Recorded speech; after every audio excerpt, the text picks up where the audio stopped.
How does a dog keep its cool? How can you make shoes out of paper? How can you have a thunderstorm indoors for willy lovers?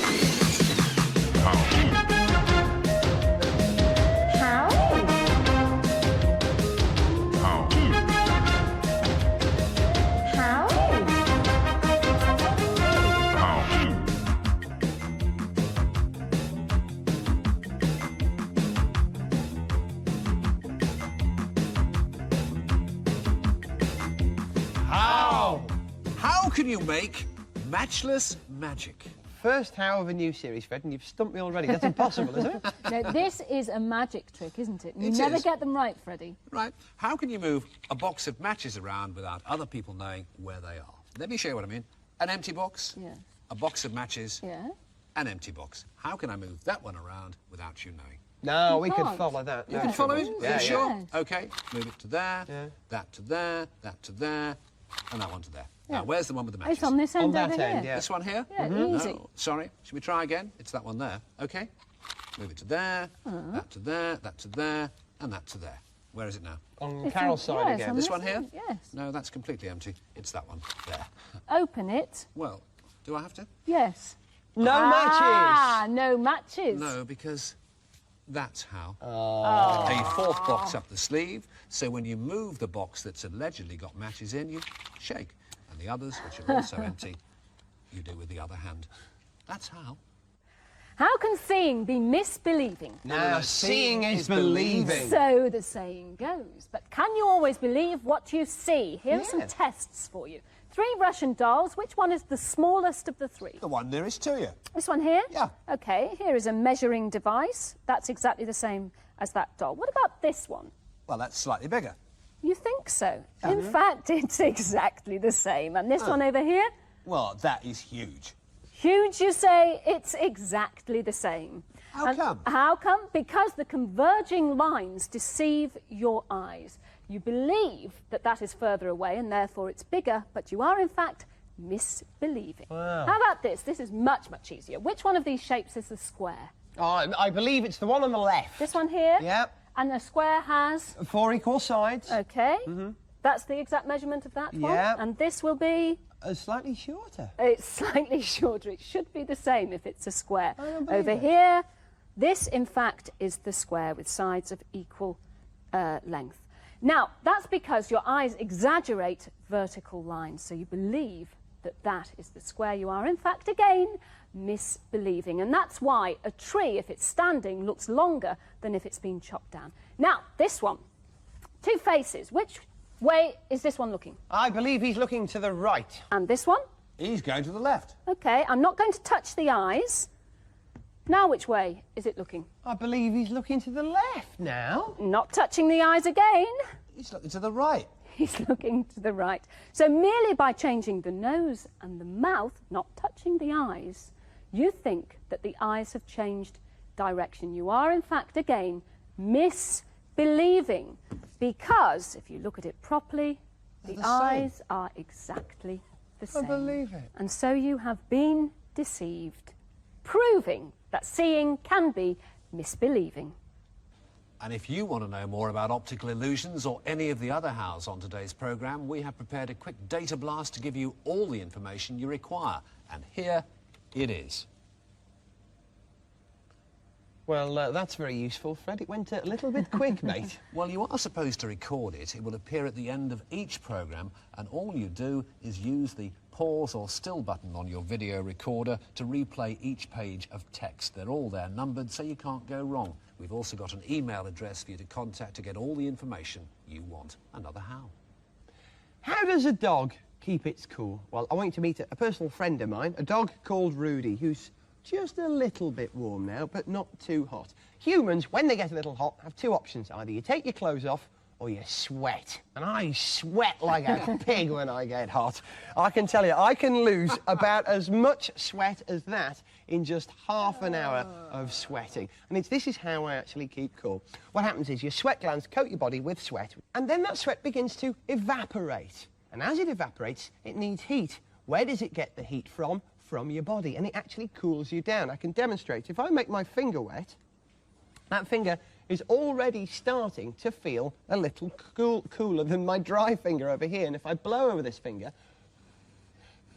that speeds the process up. That finger feels quite cool now. But dogs can't do this. Why? Because they don't have sweat glands. Now, I'm going to leave Rudy with you, Fred, for a minute. Yeah, I love it. Because I want you to Come on, meet Rude. Gwen. She's a Welsh Springer Spaniel, and she's in a slightly hot situation at the moment. So how does she keep her cool? Come up here, Gwen. Can you come and sit up here with me? Yes, come sit up there. There we go. Now, Gwen here, not too hot, I hope, at the moment. But if she were to get hot, you'd notice that her tongue would be hanging out. Now, this is how dogs keep cool, because their tongues are nice and wet, and as long as they're wet, they can evaporate the heat away from the dog's body. And as they pant, they're trying to increase the amount of air passing over the tongue, and therefore lose more heat and stay cool. So that's how a doggy keeps cool. And another thing about doggies, you should never, ever leave a dog in a car unattended. Isn't that right, Gwen? How do 4/4 make a cake? A classic French cake recipe called 4/4, which is French for 4/4, because it requires only 4 ingredients and they all weigh exactly the same. If you want a cake of that size, you will need 4 eggs. And when you put them on the scales, you mark the point at which they weigh. Get your 4 eggs and crack them in the bowl. 1, 2. See the dexterity? This is fantastic. Pretty impressive, isn't it? 3. Amazing. Now you need some butter, and it must weigh exactly the same as your 4 eggs. What you're going to do now is melt the butter. Melt it. Melt it. While that is nicely melting, we now need some caster sugar, and the caster sugar must weigh exactly the same as the eggs and the butter. And put that in with the eggs. We'll now mix those together gently. And when they are nice and smooth, we now take our flour, and again, that must weigh exactly the same as the other 3 ingredients. By now, our butter will be melted, and you put that in with the eggs and the caster sugar. OK so far? Yeah. Mix them up gently. It's more like pancake mix to that. It's Very smelling delicious. Is it? Now add the flour and a wooden spoon, and this must all be mixed in, and this takes a little time. Then you tip it all into the baking tray. And if you're not using a Teflon tray, make sure it is greased. Now the exciting part, to the cooker. Gas mark 4, 175 degrees, and after 1¼ hours, out will come your perfectly cooked cake. And there it is. Oh.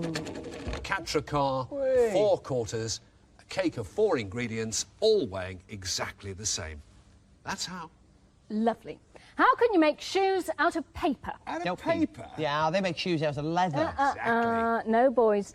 The shoes I've been wearing all day in the studio are made completely out of paper. And I'd like to introduce you to another pair of shoes worn by the paper shoe expert maker, Chris Knowles. You've written books on the subject, haven't you, Chris? Now, how do I make these?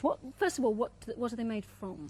Well, all you need is a cardboard box from your local supermarket, some wrapping paper, and the paper to cover the shoe. That's all you need. Sounds great so far. What about making a simple pair of sandals? Let's start with the easy bit. Well, the first thing you'd have to do is to make a template of your foot. And you must make sure that the corrugations run across the foot. That way. That's right. So that Okay, it and then bends just draw correctly. around it. That's And right. try not to get the felt tip all over your foot. Okay, and that becomes a template. That's right. Right. And What from next? those, you'd actually make 3 corrugated soles for each of the shoes you want to make. So that's 6 corrugated soles. What about the bit on top? Well, you would cut the packaging paper and then cover it with the paper that you want your shoe to look like. And then you would actually fold the corners over to give it additional strength. and then quite simply you lay that around like that and glue it on, and then having glued these three together, you glue it like that, and there's your shoe. Now, is this a little bit slippy at the bottom? Well, to counteract that, we have that. What's that? Well, it's carbion paper. It's the paper that you find to package wine bottles. OK, well, that sounds wonderful. What about if you want to do something more complicated? Well, I think you would look at the shoes you've got at home, and from the pieces that you see on the shoes, you'd make a pair like this. Fruity boots. Yes, indeed. You've got a great deal of imagination, and particularly so with these. I love these platforms. Well, the Elton John shoe, of course. With wings. Yes. Fly me. What about And, these? These look like they're made out of cloth. Well, it's a banana fibre, actually.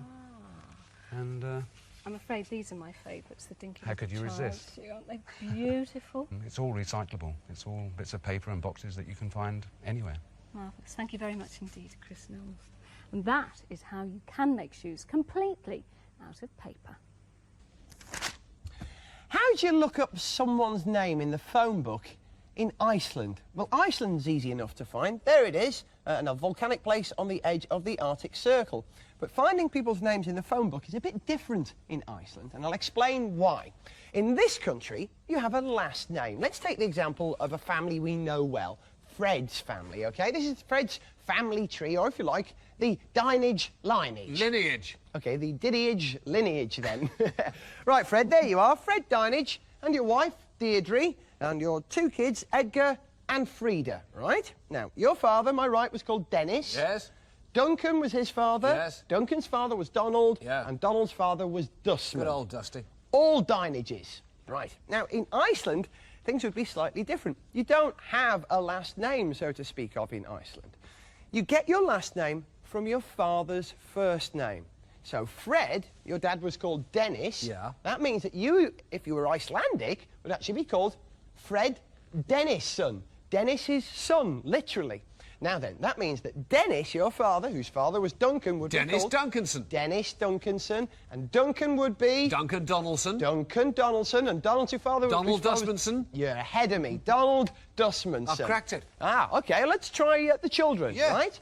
You've got Edgar and Frida. Now, Edgar... Edgar Fredson. Quite right. Yes. And Frida... Frida Fredson. Wrong, Fred. She is Frida, Fred's daughter, or as they say in Iceland, Fred's dottir. Now also, women in Iceland, when they get married, don't take their husband's last name, they stay with their father's first name. So Deirdre would be Deirdre, David's daughter, or David's dottir. So the first name is far more important than the last name if you live in Iceland. And this is how you look people up in the phone book. How about Bjork? Bjork. We like Bjork. OK, Bjork is... well, her last name is Gudmundsdottir. Her dad was called Goodman. Look her up. Well, I don't look under Goodman, I look under Bjork first. Yeah. Bjork, and find Gudmundsdottir. There we are. What's the number? I'm sorry, Fred. She's ex-directory. So that's how you look up someone's number in the phone book in Iceland, by the first name, not the last.